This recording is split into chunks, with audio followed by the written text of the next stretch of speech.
moi, c'est Patrick Narcisse et mon épouse Jennifer Narcisse. Nous prenons soin des 13 à 17 ans pour l'Église Aimé-Beau et Égébeau.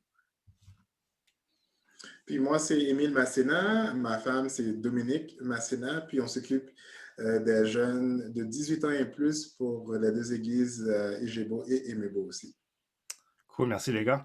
Dans les ministères que vous avez avec les jeunes que vous travaillez, est-ce que vous pourriez décrire un peu votre rôle là, comme couple accompagnateur? Donc, en tant que couple, on travaille ensemble pour justement bien prendre soin de la jeunesse en tout. Donc, les jeunes, c'est pas qu'on a des rencontres séparées nécessairement. Des fois, on a des groupes qui sont un peu séparés. Donc, un groupe de jeunes hommes, un groupe de jeunes femmes. Mais chaque vendredi, c'est tout le monde ensemble. Puis durant la semaine, qu'on veut faire des suivis, s'il y a de quoi que les jeunes aimeraient discuter, dépendant de... donc, si c'est des jeunes filles, on va le diriger vers ma femme. Et si c'est des jeunes hommes, on va le diriger vers moi. Ah, OK. Je dirais aussi qu'il y a un aspect formatif qui est très important aussi dans la manière qu'on opère le ministère en tant que tel. Donc, il y a au-dessus d'une vingtaine de jeunes de 13 à 17 ans, puis il y a au-dessus d'une trentaine de jeunes de 18 ans et plus. Donc, ça serait assez difficile pour les quatre de pouvoir connecter avec chaque personne de manière one-on-one, de faire du 1 à 1. Alors, ce qu'on essaie de faire, c'est de créer un genre de programme où il y a des jeunes leaders, des jeunes mentors, dans lesquels nous, on peut investir pour qu'eux puissent faire du 1 à 1, un peu comme Jésus l'a fait essentiellement avec ses disciples. Donc, pour nous, c'est nouveau, c'est un concept nouveau, mais c'est quelque chose qui est très important pour nous parce que ce qu'on ne veut pas, c'est qu'on ne veut pas être dans une situation qui est malheureusement classique dans nos églises où tu as deux personnes qui se donnent à 150% pendant 6 mois, 1 an, 5 ans, puis ensuite ils vont en burn-out. Donc, nous, ce qu'on veut faire, c'est vraiment créer des disciples, créer cette communauté, puis créer ce contexte où les jeunes vont prendre soin d'eux, si tu veux, jusqu'à une certaine limite. Puis ça s'enligne parfaitement avec la vision de l'Église qui est focusée sur la formation de disciples, puis vraiment honorer Christ dans toutes les sphères de nos vies.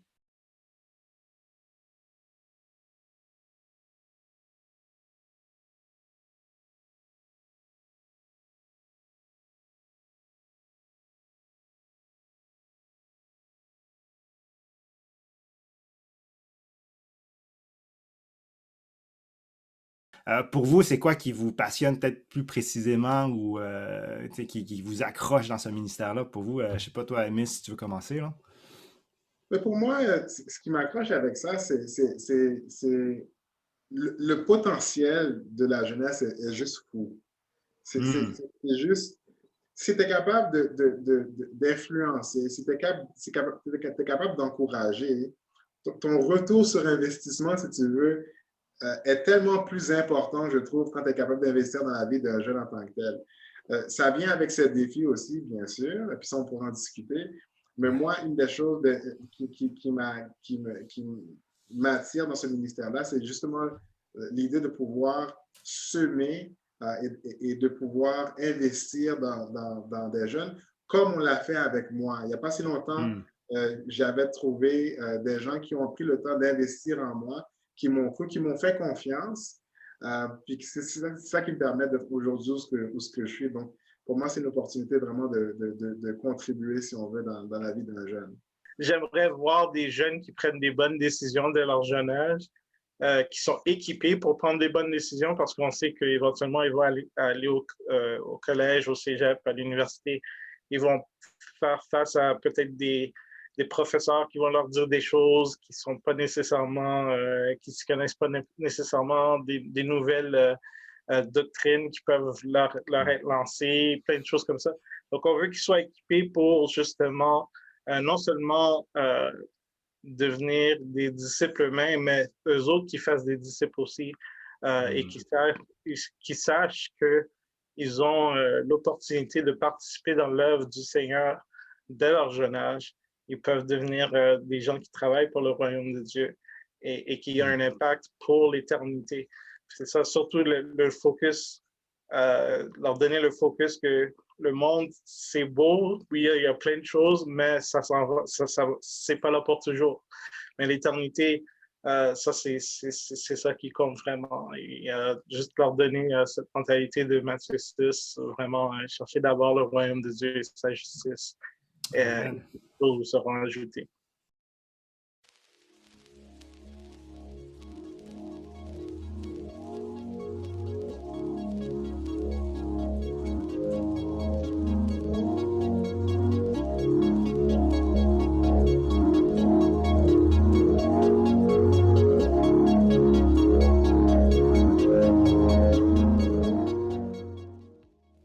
Pour les 13 à 17, je pense que c'est le buy-in. Le faire en sorte qu'ils puissent, que l'Église soit pas quelque chose qui sont juste là à cause que leurs parents les forcent.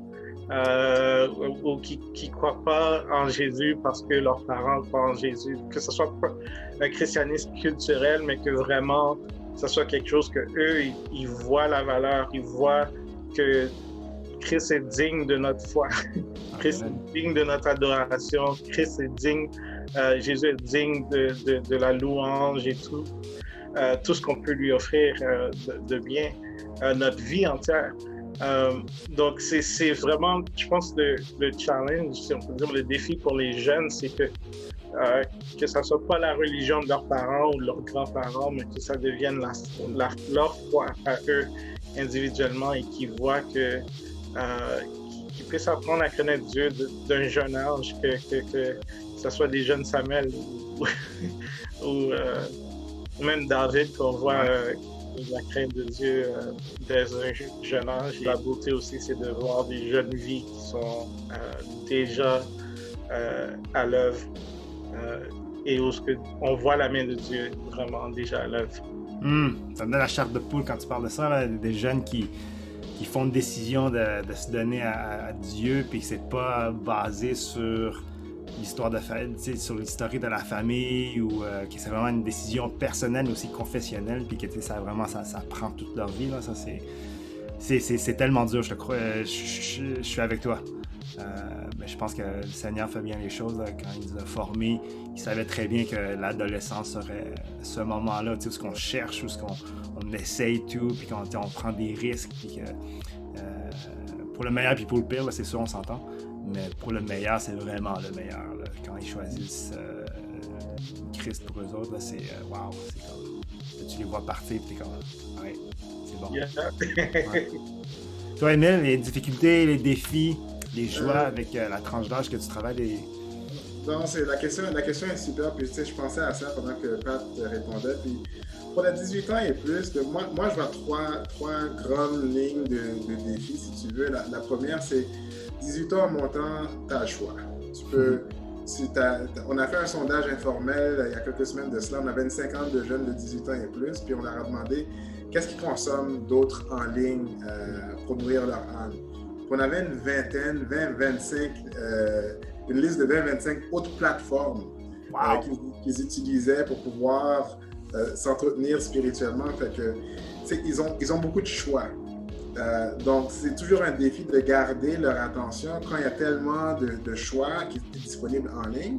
Puis même lorsqu'on n'était pas dans un contexte de pandémie, les jeunes à cet âge-là, ils peuvent aller à l'église qu'ils veulent, ils peuvent aller dans la communauté qu'ils veulent. Donc, dans un premier temps, pour nous, c'est l'âme avant tout.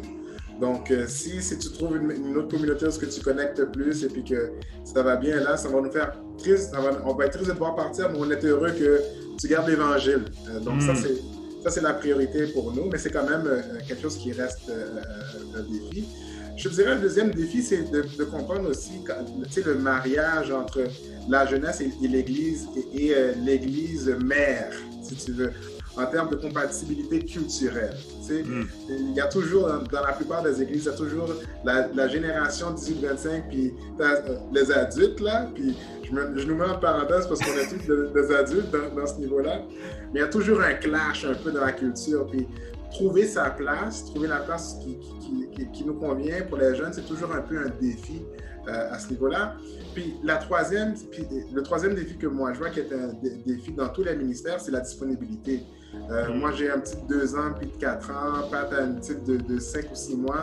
Puis on travaille tous, puis on a des responsabilités à la maison, puis trouver un moyen de jongler tout ça, c'est toujours un challenge. Puis le ministère de la Jeunesse, c'est un ministère ingrat dans le sens où ce que tu sèmes, mais tu ne sais pas qu'est-ce qui va se passer. C'est l'aimé du Seigneur, puis ça peut être dans 10 ans, dans 50 ans, dans 20 ans, qu'un petit jeune vient te voir, puis te dit « Oh, tu te rappelles quand tu m'avais dit telle chose, là? Ça m'a vraiment marqué. » Mais tu sais, à travers tout ça, Rissi, moi, ce que je réalise, c'est que dans un premier temps, c'est Dieu qui nous appelle à faire ce travail.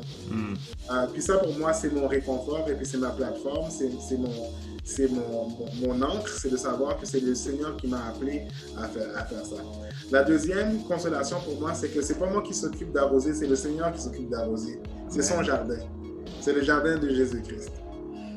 Donc, pour moi, ça m'enlève cette responsabilité, ce burden, si tu veux, de m'assurer que tout est parfait, que tout est bien, parce que Jésus aime sa jeunesse plus que moi.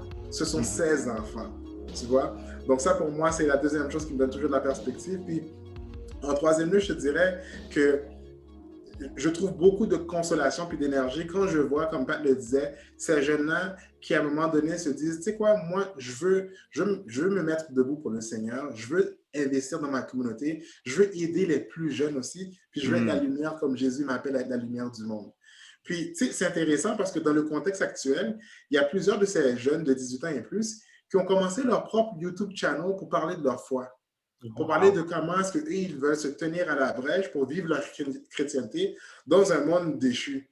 Puis, c'est intéressant, puis ça m'encourage de voir ça, puis ça me donne de l'énergie, si tu veux, pour continuer à aller de l'avant malgré les défis qu'on expérimente. Ouais.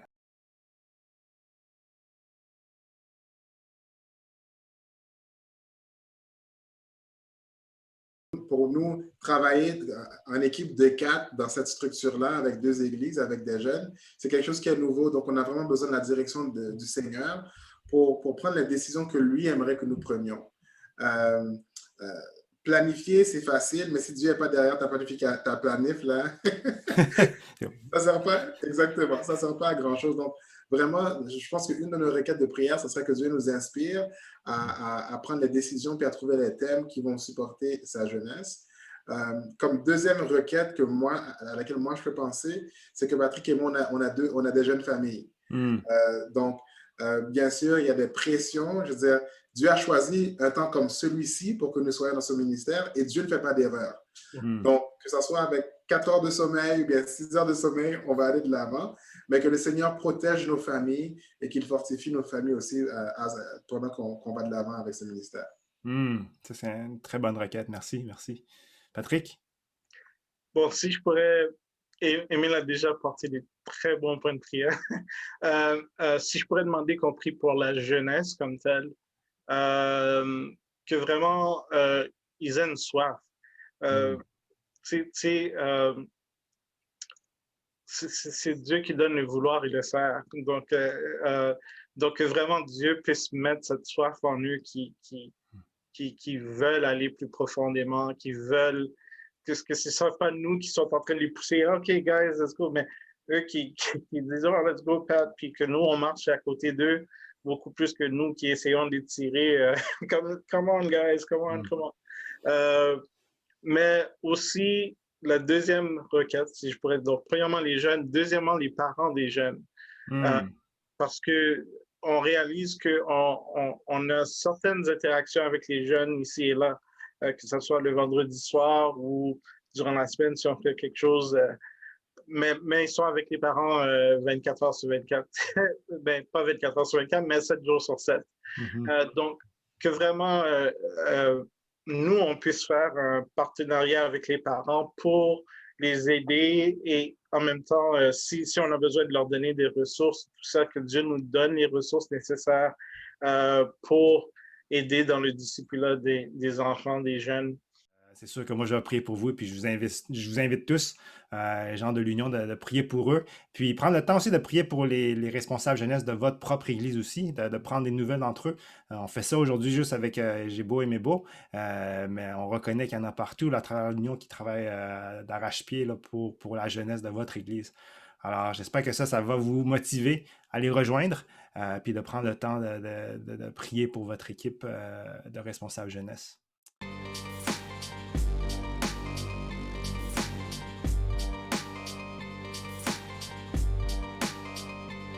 vraiment, c'est la multiplication, puis pas multiplication en tant que des gens qui vont créer d'autres gens qui sont comme Patrick ou des gens qui vont créer d'autres gens qui sont comme Émile, mais des gens qui vont avoir leur propre personnalité, leur propre don, mais qui sont entièrement dédiés à Jésus, qui veulent mettre tout leur talent, leur temps, leur énergie, bien qu'ils vont avoir des travails séculiers, bien qu'ils vont faire différentes choses, mais ils ne vont jamais baisser les bras pour l'avancement du royaume. Puis ils vont être prêts à prendre des décisions difficiles.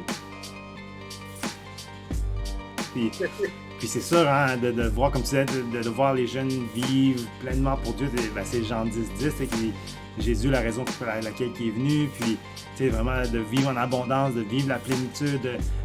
Puis je pense que c'est intéressant de voir que quand on voit nos jeunes qui font des décisions matures, qui sont prêts à faire les bonnes décisions à faire, puis ne pas se trouver des excuses face à la réalité du monde versus leur foi, ben là, c'est comme, eux, ils vivent leur vie pleinement, puis nous, on en tant que couple accompagnateur, en tant que responsable jeunesse, en tant que pasteur jeunesse, on se dit, waouh, c'est comme, ok, moi aussi, là, je vis la vie pleinement, là, je vois ce que le Seigneur fait à travers eux, puis ça m'apporte tellement.